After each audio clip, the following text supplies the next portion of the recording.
दोस्तों, इजराइल को हमास की पिटाई करते हुए 20 दिन हो चुके हैं। सीधे शब्दों में बोलूं तो इजराइल ने गाजा में हर जगह धुआं कर दिया है। इनफैक्ट अरब देशों की बात करें तो मैक्सिमम देश हर जगह अपनी छाती कूटते हुए नजर आ रहे हैं। बट यहाँ भी इनका दोगलापन अलग ही लेवल का है। छाती सबको कूटनी है, बट फिलिस्तीनियों को कोई भी अपने देश में पनाह नहीं देना चाहता। सभी के सभी देश बस अपनी बाजू ऊपर चढ़ा के सोशल मीडिया पे एक दूसरे को कोस रहे हैं। अपने अपने देश में फालतू का झंडा लगा के नारेबाजी कर रहे हैं और किसी भी देश में चुटकी भर भी दम नहीं और एक बात पे किसी की भी आवाज़ नहीं निकल रही कि फिलिस्तीनियों को जस्ट इतना ही बोल दें, हम तुम्हें पनाह देंगे, हमारे पास आ जाओ क्योंकि हम तुम्हारे ब्रदरहुड मतलब भाई के समान हैं। तो क्या रीज़न है इतना हाई तौबा करने के बावजूद कोई भी देश इन्हें अपने यहाँ रखना नहीं चाहता? क्यों एक छोटे से देश इजराइल से ये सभी अरब देश इतना कांपते हैं? तो दोस्तों, आज का हमारा ये वीडियो इसी बात पे है कि हाई तौबा मचाने वाले ये सभी अरब देश क्यों इन सभी बातों पे चुप है। हाई तौबा तो कर रहे हैं बट फिलिस्तीनियों को कोई लेने को तैयार नहीं, जिससे हमें ये भी पता चलता है कि इस्लामिक ब्रदरहुड अरब देशों के लिए जस्ट बातों तक ही सीमित है, उससे ज़्यादा कुछ नहीं। और साथ ही कैसे इजराइल जैसे छोटे देश से कैसे इन सभी अरब देशों की फटी पड़ी है। तो चलिए शुरू करते हैं। नमस्कार दोस्तों, जैसा कि हम सभी जानते हैं फिलहाल इजराइल और हमास के बीच लड़ाई चालू है। इस लड़ाई के चलते हमने अरब देशों का एक अलग ही चेहरा या बोले तो दोगलापन देखने को मिला। 20 दिन से ऊपर का टाइम बीत चुका है जब हमास के आतंकियों ने इजराइल पे अटैक किया था, जिसके चलते इजराइल में काफी लोग मारे गए, उनका रेप हुआ, उन्हें अरेस्ट किया गया। और तब से लेके अब तक इजराइल गाजा में घुस के उन्हें लिटा के दौड़ा के घिसड़ा के पेले जा रहा है। सैकड़ों की संख्या में इजराइल के टैंक्स सब धुआं करने के लिए तैयार बैठे हैं। 3 लाख से भी ज्यादा इजरायली आर्मी हमास की कमर तोड़ने के लिए बेकरार बैठी है। अब तो इजराइल को अलग अलग देशों से भी मदद मिलती जा रही है। यहाँ तक कि कई देशों के पीएम मिनिस्टर इजराइल के पीएम से मिलने तक आ चुके हैं, जिसके चलते इजराइल जो पहले से ही केपेबल था, इन सब के लिए अब और ज्यादा बढ़ चढ़ के तीनों मोर्चों से सबको पेलने के लिए तैयार बैठा है।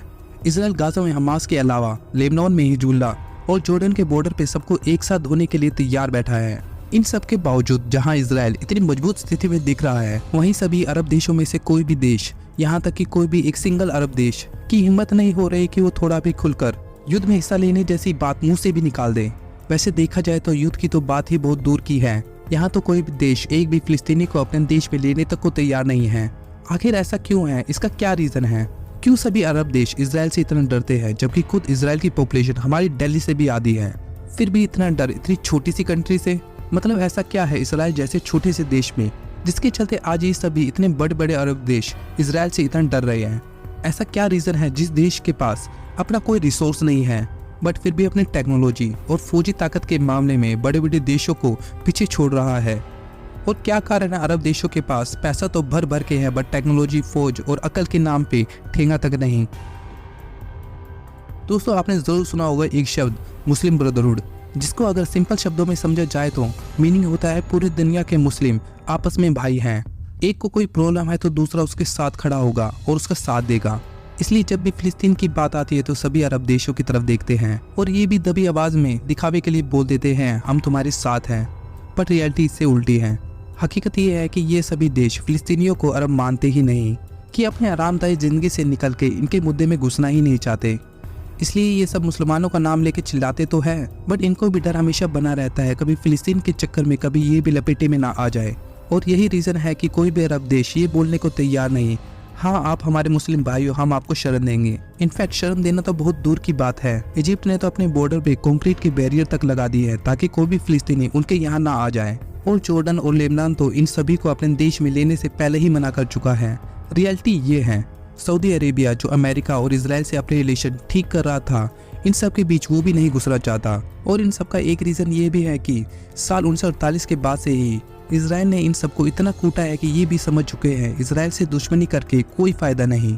और जिस तरीके से इजराइल हमास को पेल रहा है, इन्हें तो इजराइल उठा उठा के पटकेगा। वैसे मैं आपको बता दूं, साल 1948 में जब इजराइल बना था तब इन अरब देशों के जहन में यहूदियों के लिए इतना जहर भरा था कि ये इजराइल को देश मानना ही नहीं चाहते थे और ना ही उन्हें वहाँ देखना चाहते थे। जिसके चलते नेक्स्ट डे मतलब अगले ही दिन 5 अरब देश इजिप्ट, जॉर्डन, सीरिया, लेबनान और इराक ने इजराइल पे अटैक कर दिया, क्योंकि इनका मानना था एक छोटा सा देश जो अभी बना है वो इन 5 देशों का क्या ही बिगाड़ लेगा। बट इजराइल जैसे छोटे से देश ने इन सभी को पकड़ पकड़ के बहुत कूटा। उसके बाद इसी तरह की लड़ाई साल 1967-68 में इजराइल के साथ इन सभी ने फिर से लड़ी और फिर से इजराइल ने इनको बहुत जलील किया। बट यहाँ एक बात अलग ये थी कि इस समय तक इजराइल की खुफिया इंटेलिजेंस इतनी स्ट्रॉन्ग हो चुकी थी कि इनको हमले से पहले ही पता चल गया था। तो इन्होंने इनके अटैक करने से पहले ही आगे बढ़कर इन सभी देशों को पकड़ पकड़ के जो कूटा था, सबके पिछवाड़े लाल कर दिए थे, जिसके बाद ये सभी देश ना तो उठ पा रहे थे ना ही बैठ पा रहे थे। अगर हम लड़ाई की लिस्ट देखें तो इसराइल अब तक 6 से 7 लड़ाइयां लड़ चुका है। मतलब हर दशक में इन सबसे कोई ना कोई युद्ध लड़ता आया है। इसमें गाजा और इसराइल के बीच होने वाले मामले ऐड ही नहीं है। पर यहाँ जो एक बात हुई है वो ये है कि ये अपनी हरकतों से कभी बाजी नहीं आए और इसराइल हर लड़ाई के बाद और मजबूत होकर सामने आया। और अभी जो हो रहा है गाजा में, ये सभी इन्हीं मुठभेड़ और युद्ध के नतीजे हैं जो ये सभी इसराइल के साथ इतने सालों से करते आ रहे हैं। और ये इसका ही नतीजा है कि आज इसराइल इन हमास और इनके समर्थकों को गाजा से ही नहीं, वेस्ट बैंक से भी ढूंढ ढूंढ के सबको पेलता जा रहा है। ज़्यादातर अरब देश भी इन फिलिस्तीनी शरणार्थियों से डरते हैं। ये इनका खुद का एक्सपीरियंस कहता है। इनका मानना है कि ये जिस भी देश में जाते हैं वहाँ बहुत ज़्यादा गंद मचाते हैं, लड़ाई झगड़ा करते हैं। मतलब कि एक सोसाइटी को स्टेबल तरीके से रहने ही नहीं देते। इसका एक एग्जाम्पल साल 1970 में हुई ब्लैक सितंबर वॉर है, जब जॉर्डन के किंग हुसैन ने ऐसे ही फिलिस्तीन के शरणार्थियों को अपने देश में शरण दी थी। बट ये इतने धोखेबाज थे कि इन्होंने खुद जॉर्डन के किंग को मार के जॉर्डन को ही फिलिस्तीन बनाने का प्लान रेडी कर लिया था। आप खुद ही सोचिए इससे बड़ी धोखेबाजी क्या होगी। एक देश आपको आपके दुश्मन से बचाने के लिए पनाह दे और आप उस देश को ही बर्बाद करने का प्लान बना लें। और जब ये बात जॉर्डन के किंग को पता चली तो उसने सेना को ट्रेनिंग लेने के लिए पाकिस्तान भेज दिया ताकि वो इन फिलिस्तीनी शरणार्थियों से निपट सके। आपको जान के थोड़ा शौक लगेगा, बट उस वक्त इसराइल खुद जॉर्डन की हेल्प करने के लिए सामने आया था। और जो इसके बाद हुआ वो जॉर्डन के इतिहास से कभी मिटाया नहीं जा सकता। तब वहाँ जंग छिड़ गई, 25 से 30 हजार फिलिस्तीनी मारे गए। इस पूरे ऑपरेशन को ही ब्लैक सितंबर के नाम से जाना जाता है। अब यहाँ सोचने वाली बात यह है कि आज जो पाकिस्तान फिलिस्तीन के नाम पे घड़ियाली आंसू बहा रहा है, खुद उनकी फौज के ऊपर फिलिस्तीनी को मारे जाने का पाप है। अब सोचने वाली बात तो यह है कि इतने फिलिस्तीनी लोग तो अभी तक इसराइल ने नहीं मारे जितने खुद ये आज से 50 साल पहले मार चुका था। जो भी अरब देशों को अच्छे से जानता है, वहाँ टाइम स्पेंड कर चुका है, वो खुद ये बात बताते हैं कि वहाँ बहुत हाई लेवल पे रेसिज्म भरा पड़ा है। भले ही ये सभी एक धर्म मजहब से बने हो और ये बोलते हो कि ये कास्ट को नहीं मानते, पर सच तो ये है कि इन सभी में अंदर ही अंदर ये लड़ाई चलती है कि किस देश का मुसलमान किस देश के मुसलमान से कितना ऊपर है। जैसे मैंने पहले बताया, वो फिलिस्तीन को अरब नहीं मानते और भारतीय मुसलमानों को सीधा ही बोल देते हैं तुम हो ही कौन। सिया सुन्नी विवाद ईरान सऊदी में काफ़ी लंबे समय से चलता आ रहा है। पाकिस्तान बांग्लादेश हम देख ही चुके हैं। बलूचिस्तान की भी हालत किससे छुपी नहीं है। ये सभी अपने आप को एक दूसरे से अलग थलग ही रखते हैं। तो ये सभी एग्जाम्पल कहीं ना कहीं ये क्वेश्चन ज़रूर उठाते हैं कि ये जो मुस्लिम ब्रदरहुड के नाम पे फिलिस्तीनियों के लिए घड़ियाले आंसू बहा रहे हैं, नारे लगाने के लिए हमेशा खड़े रहते हैं, ये सभी कितना बड़ा पाखंड दिखा रहे हैं। अगर ये सब रेसिज्म नहीं है तो कोई मुझे बताओ रेसिज्म होता क्या है, और फिर इसके बाद भी ये बकलोली क्यों। तो फिलहाल हमने जाना क्यों ये इन्हें शरण नहीं देते और क्यों इसराइल के नाम पे इनकी फटी रहती हैं। तो अब क्वेश्चन ये उठता है कि कोई भी अरब देश छोटे से इसराइल से कभी जीत क्यों नहीं पाया।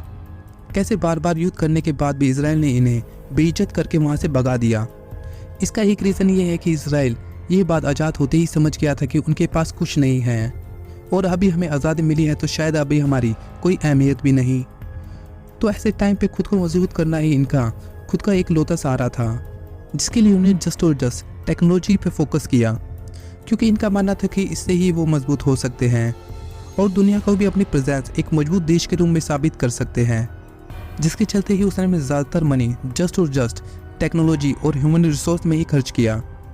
मे भी शायद आपको ना पता हो, बट इस सोच के चलते आज दुनिया में इसराइल स्टार्टअप के मामले में अमेरिका के बाद सेकंड पोजीशन पे सबसे बड़ी जगह है। इसराइल में अभी 6000 से भी ज़्यादा स्टार्टअप है, 480 बिलियन डॉलर की इकोनॉमी है और दुनिया में जितने ड्रोन आप देखते हैं उनमें से आधे से ज़्यादा इसराइल ने ही बनाए हुए हैं। दुनिया की सबसे एडवांस आर्मी भी इनके पास है। आयरन डोम 80 से 90 परमाणु बम इन्हीं के पास है। इनफैक्ट हथियार इंपोर्ट करने वाले देशों की लिस्ट में इसराइल टॉप 10 में शामिल है। और कृषि की दुनिया में जो कमाल इसराइल ने करके दिखाया वो किसी मिरेकल से कम नहीं। इस मिरेकल को देखने के लिए आप कभी सैटेलाइट से मिडल ईस्ट को देखें तो आपको बस इसराइल ही एक ऐसा देश मिलेगा जो थोड़ा हरा भरा है, बाकी सब जगह तो सब कुछ वैसा का तैसा ही है। इसराइल पर कैपिटा जीडीपी के हिसाब से सबसे ज़्यादा पैसा रिसर्च और इनोवेशन पे ही खर्चता है। यहाँ तक कि हांगकांग और साउथ कोरिया के बाद इसराइल की अर्थव्यवस्था ही सबसे स्थिर है। यहाँ का अनएम्प्लॉयमेंट 4% से भी नीचे है। तो दोस्तों ये है इजराइल की अनबीटेबल पावर का राज, जिसको अब आप भी समझ रहे होंगे। साथ ही एक और चीज़ है जो इजराइल को और भी ज़्यादा पावरफुल ताकतवर बनाती है। आप सबने एक चीज़ हाल फिलहाल में ज़रूर नोटिस की होगी, कैसे इजराइल पर अटैक होने के कुछ ही दिन के अंदर कैसे अमेरिका के विदेश मंत्री, रक्षा मंत्री, यहाँ तक कि जो बाइडेन इजराइल तक पहुँच गए। आखिरकार अमेरिका को इजराइल में इतनी दिलचस्पी क्यों है, चलिए इसको समझते हैं। इसका जो सबसे बड़ा और मेन रीज़न है वो है अमेरिका में बसे यहूदी, जो आज के टाइम पे अमेरिका में बड़े बड़े बिजनेसमैन, अरबपति, पॉलिटिशियंस हैं। आपको शायद ना पता हो बट अमेरिका में यहूदी लोगों की बड़ी आबादी है। डेटा की माने तो पूरे अमेरिका में करीब करीब 35 से 40 लाख यहूदी यहाँ के अलग अलग स्टेट में रहते हैं। सिंपल वे में अमेरिका में बड़ी बड़ी कंपनियों, सभी काम धंधों और राजनीति से लेकर प्रशासन तक में यहूदी ही यहूदी भरे पड़े हैं। और करंट टाइम में यही इसराइल की सबसे बड़ी ताकत है। यही रीज़न है कि हमास के हमले के बाद इसराइल पहुंचने वाले अमेरिकन विदेश मंत्री टोनी ब्लिंकन खुद यहूदी हैं।